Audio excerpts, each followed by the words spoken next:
नमस्कार सर। नमस्कार। मेरा नाम है बनवारी। इधर बेटा, यही रहो। हम इसको लेके आए हैं, हमारा बाल नहीं है, हम चाहते हैं इसका बाल निकाल के हमारे लगा दीजिए। आप प्लास्टिक सर्जन है सर? बिल्कुल, हम प्लास्टिक सर्जन हैं। तो प्लास्टिक सर्जन, मैंने सुना है कि प्लास्टिक सर्जन लोग जो है किसी का बाल निकाल के लगा देते हैं, नया बाल ले देते हैं। तो इसका बाल निकाल के हमें, तेरे टेंशन मत ले, कुछ नहीं होगा, नया बाल आ जाएगा, समझा? सर इसका बाल निकाल के हमें लगा दीजिए। नहीं बनवारी जी, ऐसा कुछ नहीं है। मैं प्लास्टिक सर्जन हूँ। प्लास्टिक सर्जन एक सुपर स्पेशलिटी डिग्री है, लेकिन इसमें ऐसा नहीं है कि प्लास्टिक या किसी के बाल आपको लगा सकते हैं। नहीं, ऐसा नहीं करेंगे। आपके बाल हम जरूर ला सकते हैं, लेकिन वो नेचुरल तरीका है, हेयर ट्रांसप्लांट कहते हैं उसे। हाँ, उसके थ्रू हम आपके तो कहाँ से लाएंगे बाल?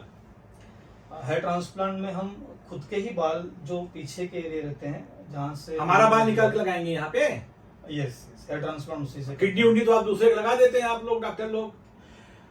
वो बात सही है आपकी। किडनी ट्रांसप्लांट किसी और की किडनी लेके हम कर सकते हैं, लेकिन उसके बाद पेशेंट को लाइफ लॉन्ग इम्यूनो सप्रेशन, यानी कि उनकी इम्यूनिटी डाउन करने के लिए दवाइयाँ दी जाती हैं, जिसकी वजह से वो किडनी वहाँ तो बची हुई रहती है। इसका बाल हमारे नहीं लगा सकते हैं?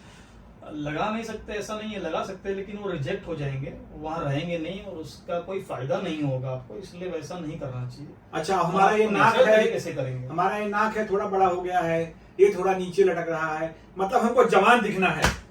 बिल्कुल आपको हम जवान कर देंगे, लेकिन जैसे कि आपने कहा कि नाक है, उसे हम सर्जरी से कम कर सकते हैं, उसे राइनोप्लास्टी कहते हैं। पैसा कोई टेंशन नहीं सर, पैसा कोई टेंशन नहीं, पैसा ले लीजिए आप। पैसा लाया हूँ, अभी बाहर रखा हूँ, झोले में भर के लाया हूँ। अरे नहीं, उसे वहीं रहने दीजिए, जो भी चार्ज रहेगा आप पैसा ले लीजिए, लेकिन हमको एकदम जवान कर दीजिए और बाल हमारा ना निकाल, इसी बाल निकाल लगा दीजिए। नहीं, वैसा नहीं कर पाएंगे। जो चार्ज रहेगा मैं आपको बताऊंगा, लेकिन किसी और के बाल आपको नहीं लगा सकते, वो रिजल्ट अच्छे नहीं आएंगे और वो हम नहीं करते और वो पॉसिबल भी। अच्छा, एक चीज और पूछना था, आप सब बोलता है प्लास्टिक सर्जन जो है, प्लास्टिक सर्जन, तो आप प्लास्टिक से डील करते हैं क्या? नहीं। तो प्लास्टिक सर्जन आपको सब बोलता है, तो क्या प्लास्टिक सर्जन का मतलब क्या हुआ सर? अब प्लास्टिक सर्जन एक डिग्री का नाम है, सुपर स्पेशलिटी डिग्री है, जो जनरल सर्जरी के बाद एक और 3 साल का कोर्स रहता है, MCH इन प्लास्टिक सर्जरी। उस डिग्री का नाम प्लास्टिक एंड रिकंस्ट्रक्टिव सर्जरी है। इसका ये मतलब नहीं है कि हम प्लास्टिक में डील करते हैं या प्लास्टिक किसी को चिपका देते हैं। तो आप हमको जानकारी दीजिए इसके बारे में सब। बेसिकली सर, प्लास्टिक सर्जन जो है वो फाइन वर्क करते हैं, माइक्रो वर्क करते हैं माइक्रोस्कोप के साथ, और जो भी है अच्छे रिजल्ट और फाइन रिजल्ट्स देते हैं, लेकिन प्लास्टिक से डील नहीं करते, ऐसा कुछ नहीं है। ठीक है, तो हमको मतलब कहने का कंफ्यूजन हुआ था। बिल्कुल। ठीक है, तो डॉक्टर साहब आप मुझे जानकारी दीजिए। हमारे नमस्कार, मैं डॉक्टर विवेक द्विवेदी। आज ये हमारा एक फनी वीडियो था, और आज हमारे साथ डॉक्टर मित्तल पटेल, जो कि प्लास्टिक सर्जन है, कंसल्टेंट प्लास्टिक सर्जन है, और आज हमारे को कॉस्मेटिक सर्जरी के बारे में आपको बताएंगे। हमारे साथ बने रहिए, और धन्यवाद और नमस्कार। धन्यवाद, नमस्कार। आप सभी को हमारा प्यार भरा नमस्कार। मैं डॉक्टर विवेक द्विवेदी, और आज हमारे साथ डॉक्टर मित्तल पटेल। सर, आपका स्वागत है हमारे शो में। डॉक्टर मित्तल पटेल एक प्लास्टिक सर्जन है, और यहाँ पर पिछले कई वर्षों से मुंबई और उसके सबर्ब में प्रैक्टिस कर रहे हैं। और आज का टॉपिक है A to Z of cosmetic surgery. Cosmetic surgery किसको, हर आदमी को चाहत होती है कि अच्छा दिखे, हमेशा फिट दिखे, यंग दिखे। तो एक आप देखेंगे तो हर व्यक्ति को चाहत रहती है कि वो सुंदर दिखे, अच्छा दिखे, उसका बॉडी शेप में रहे। तो प्लास्टिक सर्जरी काफ़ी इस लाइन में काफ़ी डेवलप करी हुई है, और उसमें एक नए तरीके का रिसर्च होता रहता है रेगुलर बेसिस पे, और ये लोग नए उसमें इजाद करते रहते हैं। और आज की तारीख में काफ़ी कुछ उसमें जिसको आप चमत्कार से कम नहीं, ऐसा आप देखेंगे। तो आज इसके बारे में डॉक्टर साहब से हम डिस्कस करेंगे और हमको जानकारी देंगे वो। तो आज हम डॉक्टर मित्तल पटेल हमारे साथ यहाँ पर हमारे शो में आए हैं। तो टॉपिक है A to Z of cosmetic surgery. Doctor साहब, आपका हम स्वागत एक बार फिर से करते हैं, और आपसे रिक्वेस्ट करते हैं कि आप अपने हमारे दर्शकों को अपना इंट्रोडक्शन दीजिए प्लीज। सबसे पहले तो मैं विवेक द्विवेदी सर को थैंक यू कहना चाहूँगा कि उन्होंने मुझे इस टॉपिक पे बोलने के लिए आमंत्रित किया है। और मेरे प्यारे दर्शकों को नमस्कार। मैं doctor Mittal N Patel, plastic and cosmetic surgeon. मेरे बारे में थोड़ी जानकारी देते हुए, मैंने मेरा MBBS Jawaharlal Nehru medical college Wardha से किया है, और उसके बाद मैंने master in general surgery GSS medical college Mysore से फिनिश की है। और उसके बाद मैंने super speciality in plastic surgery MCH in plastic and reconstructive surgery BJ medical college and civil hospital Ahmedabad से की है। और after finishing my plastic surgery मैं अपनी प्रैक्टिस मीरा भाईंदर मुंबई में कर रहा हूँ और काफ़ी सालों से हम यहाँ प्रैक्टिस कर रहे हैं। और आज हम कॉस्मेटिक सर्जरी के बारे में थोड़ी बातचीत करेंगे और थोड़ा नॉलेज शेयर करेंगे ताकि हम हमारी दर्शकों को और ज्ञान दे सकें और इसके बारे में अपलोड कर सकें। Thank you sir. तो सर बात की शुरुआत करें। Yes sir. बहुत कॉमन है लाइपोसक्शन, सुनने में आता है, लोग करवाते रहते हैं। तो सर लाइपोसक्शन क्या होता है, कहाँ करते हैं और इसके रिजल्ट्स कैसे हैं? सर लाइपोसक्शन एक वर्ड है जिसमें लाइपो का मतलब है फैट और सक्शन का मतलब है किसी चीज़ को सक करके बाहर ले लेना। तो लाइपोसक्शन का मतलब है कि बॉडी का जो फैट है उसे हमारी टेक्नोलॉजी और सर्जरी के साथ सक करके बाहर ले लेना ताकि हम बॉडी फैट को कम कर सकें। लाइपोसक्शन हम बॉडी के बहुत सारे पार्ट्स में कर सकते हैं जिसमें most common abdomen, thigh, upper arms और चिन में करते हैं। बाकी बॉडी पार्ट्स में भी कर सकते हैं जहाँ भी हम एक्स्ट्रा फैट है उसे बॉडी में से कम कर सकते हैं बाई लाइपोसक्शनल मेथड। तो बेसिकली इसमें हम ऐसा करते हैं कि बहुत छोटे छोटे कट करते हैं ताकि वो स्कार्स आगे जाके विजिबल ना हो, और एक ट्यूमिशन इन्फिल्ट्रेशन यानी कि एक फ्लूइड है जिसे उस बॉडी एरिया में इन्फिल्ट्रेट करते हैं और फिर सक्शन, पावरफुल सक्शन मशीन के हेल्प से उस फैट को जिसको हमने इमल्सिफाई या पिघला दिया है अंदर उसे सक करके बाहर निकाल लेते हैं। इस मेथड से हम हमारे पेशेंट को उनकी बॉडी को शेप में लाने में हेल्प करते हैं जो कई सालों से नहीं है और उनकी काफ़ी मेहनत के बाद भी उनकी बॉडी शेप में नहीं आ पा रही है। तो लाइपोसक्शन से हम ये अचीव कर सकते हैं। जैसे कि किसी का पेट है या टमी है जो काफ़ी बल्ज कर रही है, फैट है और वो कम हो नहीं पा रहा है बाकी मेथड्स के हिसाब से, तो हम उसमें लाइपोसक्शन करके उस फैट को काफ़ी हद तक कम कर सकते हैं ताकि उनका स्टमक या टमी फ्लैट हो जाए और उनकी बॉडी शेप जो है वो काफ़ी इम्प्रूव हो जाए और नॉर्मल हो जाए। इसी तरीके से हम बाकी बॉडी शेप जैसे थाई, आर्म वगैरह में लाइपोसक्शन करके वहाँ का फैट का अमाउंट या मात्रा कम कर सकते हैं और उनकी बॉडी को शेप में ला सकते हैं। So basically it's a part of a body shaping and body contouring surgery where we help our patient to get their body into shape. तो सर ये हर एज में कर सकते हैं लाइपोसक्शन या कोई एक पार्टिकुलर एज है उसी में करते हैं आप लोग? सर डेफिनेटली इसे कर तो हमारे एज में ही सकते हैं, लेकिन most of the patient adult ही रहते हैं। अबाउट 18 ही हम प्रीफर करते हैं। बच्चों में तो ये करने की ज़रूरत भी नहीं है, लेकिन उसकी अपर लिमिट एज की कोई नहीं है सर। इवन 60-70 ईयर्स की एज में भी ये हम सारे रिपोर्ट्स अगर नॉर्मल हो तो हम डेफिनेटली कर सकते हैं और पेशेंट को इसका फ़ायदा हो सकता है। जैसे किसी का पेट बहुत निकला हुआ है और फैट की वजह से निकला हुआ है तो आप लाइपोसक्शन करके वो कम हो जाता है? यस सर, काफ़ी हद तक के कम हो जाएगा सर डेफिनेटली। इसका कुछ रिस्क रहता है क्या साहब? सर रिस्क तो सारी सर्जरी में रहती है, लेकिन हम हमारी पूरी रिपोर्ट्स कराते हैं, जो भी रिक्वायर्ड क्राइटेरियाज और प्रोटोकॉल्स है उसे फॉलो करते हैं और ये हम उसी जगह पे करते हैं जहाँ सारी फैसिलिटी अवेलेबल है ताकि जितना भी रिस्क है वो कम रहे और पेशेंट को कोई भी नुकसान ना हो। और डेफिनेटली पेशेंट को काफ़ी फ़ायदा होता है और मैक्सिमम टाइम पेशेंट खुश रहते हैं सर इस सर्जरी से। और कितना दिन हॉस्पिटल स्टे रहता है लाइपोसक्शन में? Liposuction sir mostly day care surgery है, यानी कि एक ही दिन का काम है। मोस्ट ऑफ द पेशेंट जो भी है वो सुबह आते हैं, सर्जरी कराते हैं और मोस्टली शाम तक के वो अपने घर जा सकते हैं अगर वो स्टेबल है और ठीक है और फिट है।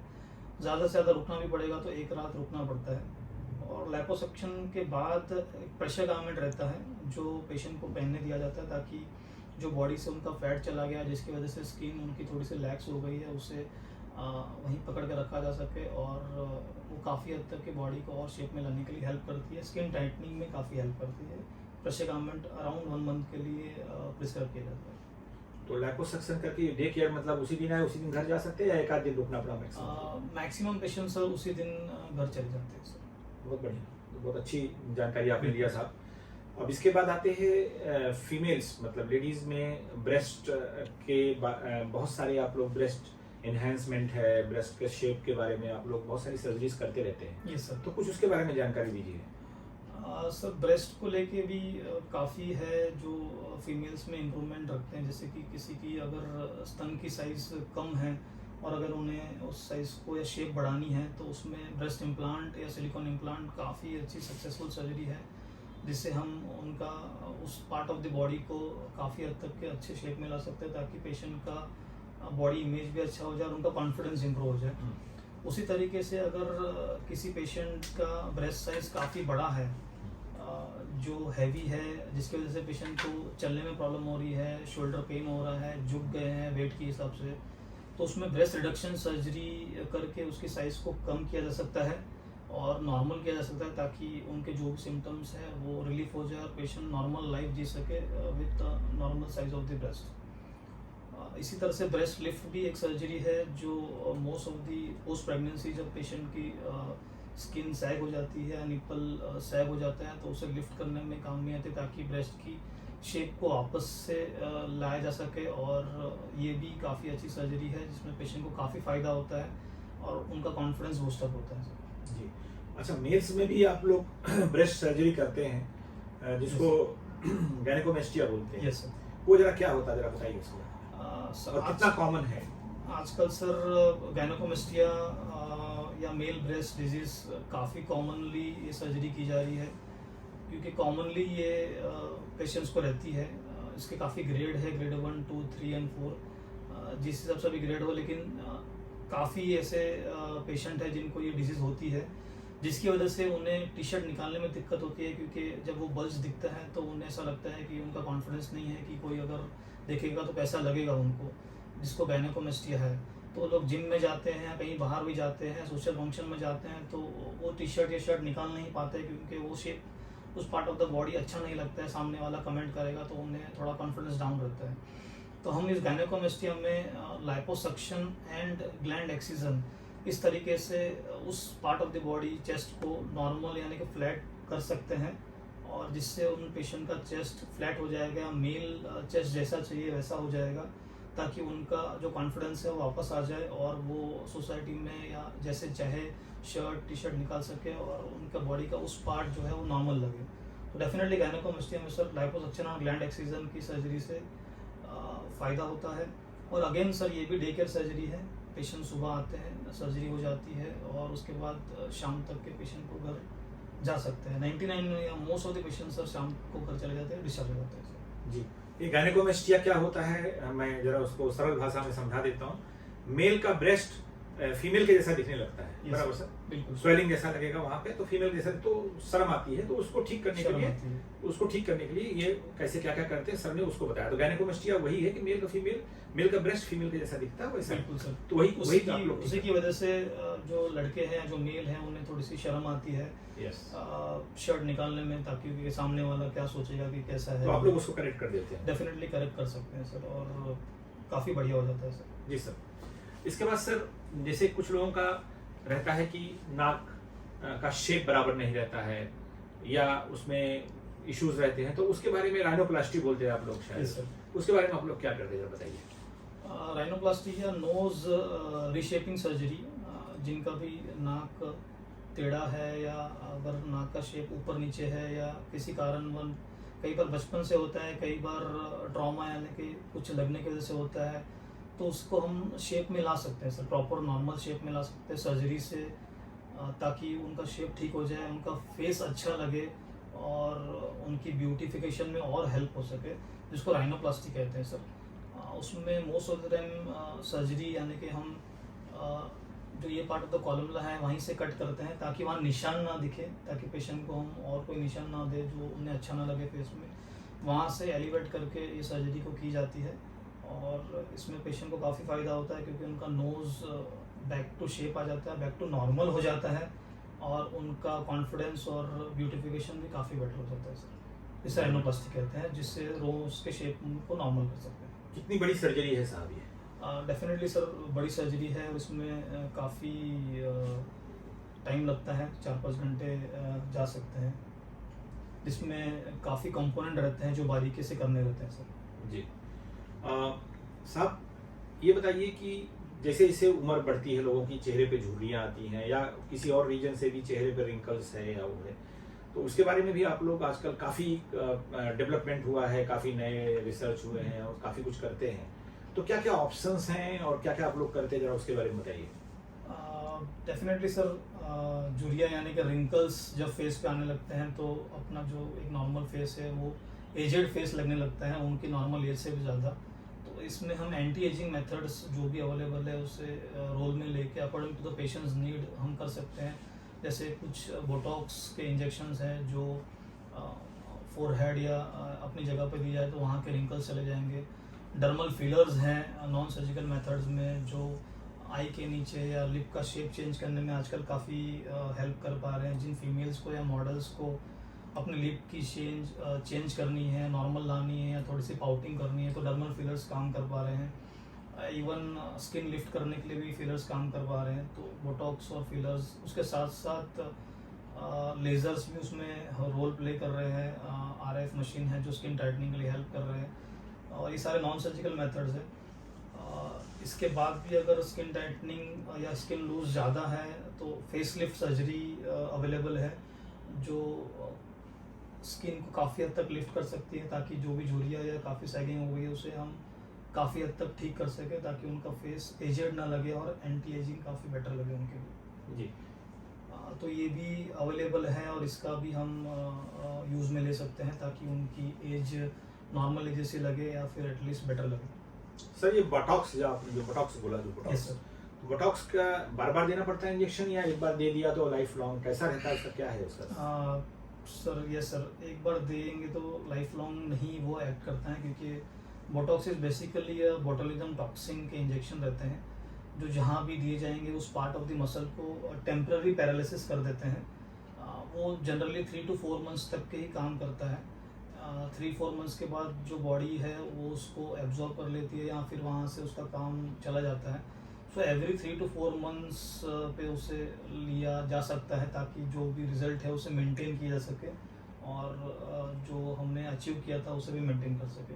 तो एवरी 3 to 4 मंथ्स में सर इसे रिपीट करना पड़ सकता है बोटॉक्स को। अच्छा, इसके बाद साहब बताइए कि हेयर ट्रांसप्लांट बहुत सारे लोग गंजे रहते हैं, उनको बाल नहीं है सिर पे, तो आप लोग हेयर ट्रांसप्लांट करते हैं, इसमें काफ़ी काम हो रहा है आजकल। Yes sir. काफ़ी काम हो रहा है, तो जरा उसके बारे में बताइए क्या क्या ऑप्शंस हैं, कैसे कैसे करते हैं, कितने मेथड है, क्या है, जरा उसके बारे में बताइए। डेफिनेटली सर, हेयर ट्रांसप्लांट भी आजकल इंडिया में काफ़ी कॉमनली हो रहा है और इंडिया के सारे ही पार्ट्स में ये प्रोसीजर किए जा रहे हैं। मोस्टली सर ये hair transplant plastic surgeon and dermatologist के अंडर आते हैं और इन्हीं के पास कराए जा सकते हैं। ये दोनों ही स्पेशलिटीज़ है जो इसे बहुत अच्छे से करती है और अच्छे रिजल्ट है। बेसिकली हेयर ट्रांसप्लांट यानी कि हेयर को ट्रांसप्लांट कर रहे हैं इसमें, लेकिन हम हमारे ही बॉडी के हेयर्स को यानी कि जो पीछे का एरिया है जिसे हम सेफ डोनर एरिया कहते हैं, हमारे मोस्ट ऑफ द पेशेंट्स जो हेयर ट्रांसप्लांट या हेयर फॉल से पीड़ित हैं जिनका ऊपर का एरिया खाली हो जाता है, लेकिन अगर आप कॉमनली भी देखेंगे तो पीछे के एरिया में बाल रहते हैं मोस्ट ऑफ द पेशेंट्स को, इसीलिए उसे सेफ डोनर एरिया कहते हैं। तो हम उस एरिया से बाल को ले सकते हैं यानी कि हेयर को वहाँ से पिक कर सकते हैं और उसको आगे वाले एरिया में जहाँ से चले गए हैं वहाँ ट्रांसप्लांट करते हैं। तो बेसिकली सिंपल भाषा में बालों को पीछे के सेफ डोनर एरिया से उन्हीं के बालों को आगे ट्रांसप्लांट करते हैं ताकि वो जो रूट्स के साथ आगे आ गया है वो कुछ महीनों बाद यानी कि 4 to 6 मंथ्स के बाद वो वहाँ से ग्रो होना शुरू हो जाएगा और वो नेचुरली ग्रो होगा। एक बार वो ग्रो होना शुरू हो गया तो वो अपने हिसाब से जिस हिसाब से वो पीछे ग्रो कर रहे थे उसी रेट से वो आगे ग्रो करेंगे और आगे जाके पेशेंट को एक नेचुरल लुक मिलेगा जो उनको चाहिए। उनकी एज जो गंजेपन से ज़्यादा लग रही थी वो काफ़ी हद तक कम हो जाती है, नॉर्मल हो जाती है और ये काफ़ी सेफ प्रोसीजर है अगर अच्छे सर्जन या अच्छे डर्मेटोलॉजिस्ट के पास किया जाए और अच्छे सेंटर में किया जाए तो काफ़ी अच्छे रिजल्ट हैं और काफ़ी रिजल्ट मेंटेन भी रहते हैं काफ़ी सालों तक। सो इसमें 2 मेथड है, FUT and FUE। FUE method जो है उसमें हम एक एक बाल को उनके रूट्स के साथ पिक करके आगे ट्रांसप्लांट करते हैं और FUT मेथड जो है वो स्ट्रिप मेथड है यानी कि पीछे से एक स्किन की पूरी स्ट्रिप निकाल ली जाती है और उसको वापस से स्टिच कर दिया जाता है और उस स्ट्रिप में से अगेन हेयर रूट्स को अलग अलग करके टीम से डिवाइड करके फिर उसमें से उस रूट को आगे ट्रांसप्लांट कर सकते हैं। इसमें भी काफ़ी अच्छे सक्सेस रेट है और दोनों ही टेक्निक को प्लास्टिक सर्जन यूटिलाइज करते हैं according to the patient's need and requirement और हेयर ट्रांसप्लांट से काफ़ी अच्छे रिजल्ट भी मिल रहे हैं। आपने सर देखा भी होगा कि काफ़ी सेलिब्रिटीज़ ने भी इसका फ़ायदा उठाया है और उनके जो लुक्स हैं उसे वो मेंटेन कर पा रहे हैं और हेयर ट्रांसप्लांट में काफ़ी अच्छी टेक्नोलॉजी भी अवेलेबल है और काफ़ी अच्छे रिजल्ट भी मिल रहे हैं सर। ये डे केयर सर्जरी है या एडमिट होना पड़ता है? सर ये डे केयर सर्जरी है। मोस्ट ऑफ द टाइम ये एक दिन में ही हो जाती है। कई बार अगर ज़्यादा हेयर ट्रांसप्लांट की ज़रूरत पड़े, जहाँ पे कभी कभी बॉडी के हेयर से भी लिए जाते हैं, जैसे चेस्ट या बियर्ड से भी हेयर लिए जा सकते हैं, तो शायद सेकंड डे थोड़ा सा और एक्सटेंड किया जा सकता है। अदरवाइज सर ये डे केयर ही है, यानी कि मॉर्निंग में अगर पेशेंट आता है, इसमें पेशेंट को पूरी तरह बेहोश करने की भी ज़रूरत नहीं पड़ती है। स्काल्प का ये पार्ट जो है, तो यहाँ से ऊपर को हम नंबिंग इंजेक्शन यानी कि लोकल देके उसको ब्लॉक कर देते हैं, और जो भी काम है हमारा ऊपर ही रहता है। उसके नीचे की बॉडी टोटली नॉर्मल और पेशेंट कॉन्शियस रहता है, और 2-3 घंटे में पेशेंट को थोड़ा सा ब्रेक भी दिया जाता है, और दिन में 6-7 घंटे में ये सर्जरी ऑलमोस्ट हो जाती है, और फिर रात को पेशेंट को हम घर भेज देते हैं सर। तो इसमें एडमिट होने की ज़रूरत काफ़ी काफ़ी काफ़ी अच्छी सर्जरी है ये। डेफिनेटली सर, काफ़ी अच्छी सर्जरी है, लेकिन अच्छे सेंटर में की जा सके तो ज़्यादा अच्छे रिजल्ट है सर। समझ इसमें कोई कॉम्प्लिकेशन वगैरह तो नहीं रहते? सर अगर अच्छे टीम के साथ किया जा सके तो कॉम्प्लिकेशंस होने के चांसेस बहुत कम है सर। अच्छा सर, लास्ट में एक क्वेश्चन है कि आजकल सुनने में आता है कि मेल से फीमेल, फीमेल से मेल, जेंडर चेंज जिसको बोलते हैं करते हैं, तो इसके बारे में जरा कुछ बताइए, कितना कॉमन है, क्या है, कैसे है? सर इसे हम बेसिकली जेंडर रीअसाइनमेंट सर्जरी कहते हैं। जो भी हमारे पेशेंट हैं जिन्हें जो भी रीज़न से उनके सेक्स चेंज कराने हैं, मेल टू फीमेल या फीमेल टू मेल, उन्हें हम उस टारगेट को अचीव या उस चीज़ को अचीव करने में हेल्प करते हैं। डेफिनेटली ये सर्जरी प्लास्टिक सर्जन से करते हैं। इसके काफ़ी प्रोटोकॉल्स हैं, जहाँ साइकेट्रिक इवैल्यूएशन से लेके एंडोक्राइन इवैल्यूएशंस, जो भी रिक्वायरमेंट है, अगर उस क्राइटेरिया में पेशेंट हमारा फिट बैठता है कि हाँ हम इसे उस सर्जरी प्रोवाइड कर सकते हैं, तब हम उस सर्जरी को आगे बढ़ के प्लान करते हैं। और दोनों ही वे में ये पॉसिबल है सर, मेल टू फीमेल और फीमेल टू मेल, ताकि पेशेंट को वो चीज़ का फ़ायदा दिया जा सके। और काफ़ी पेशेंट्स ये करवा भी रहे हैं, और काफ़ी हद तक के इसमें सक्सेस है सर। और जो भी पेशेंट्स ये करवाते हैं खुश भी है सर, रिज़ल्ट अच्छे हैं, और कॉमनली हो रही है सर्जरी इंडिया में भी। बोलते हैं तो मित्रों, आज ये A to Z of cosmetic surgery, आज हमारे साथ डॉक्टर मित्तल पटेल, जो कि कंसल्टेंट प्लास्टिक सर्जन हैं और मुंबई के सबब्स में प्रैक्टिस करते हैं, आज हमारे साथ डॉक्टर साहब हमारे स्टूडियो में आए थे और उन्होंने हमको इसकी जानकारी दिया, इस टॉपिक के बारे में जानकारी दिया, और इससे हम उम्मीद है आप फ़ायदा उठाएंगे।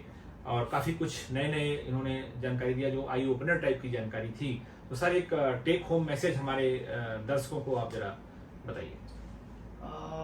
कॉस्मेटिक सर्जरी इंडिया में काफ़ी सालों से काफ़ी लोग करवा रहे हैं, और काफ़ी मेट्रो सिटीज़ में कॉमनली हो रही है, लेकिन धीरे धीरे सेकंड टायर सिटीज़ में भी ये होने शुरू हो गई है। टेक होम मैसेज में यही हमारे दर्शकों को देना चाहूँगा कि कॉस्मेटिक सर्जरी का आप अच्छे से यूटिलाइज करके अपनी बॉडी को बॉडी शेप में ला सकते हैं, लेकिन जब भी कराएं अपना प्लास्टिक सर्जन अच्छे से ढूंढे, अच्छे सेंटर्स में कराएं, ताकि आपको अच्छे से रिजल्ट मिल पाए और आप उसका अच्छे से बेनिफिट करा पाए। Thank you sir. तो मित्रों, आज ये topic A to Z of cosmetic surgery ये टॉपिक था, और अगले एपिसोड में आपसे हम एक नए टॉपिक के साथ मिलेंगे। आज हम आप सभी लोग को धन्यवाद देते हैं कि आप हमारे साथ इतनी देर तक रहे और हमारी बातें सुने। आशा है आप इसका फ़ायदा उठाएंगे, और डॉक्टर मित्तल पटेल सर को भी हम धन्यवाद देते हैं, जिन्होंने आज आकर के हमको और आपको जानकारी दिया। और हमारे कैमरामैन मिस्टर रुपेश पेडनेकर को थैंक्स बोलते हैं, और इसके साथ ही हम आपसे विदा लेते हैं। अगले एपिसोड में फिर एक नए टॉपिक के साथ आपसे हम रूबरू होंगे। नमस्कार। Thank you.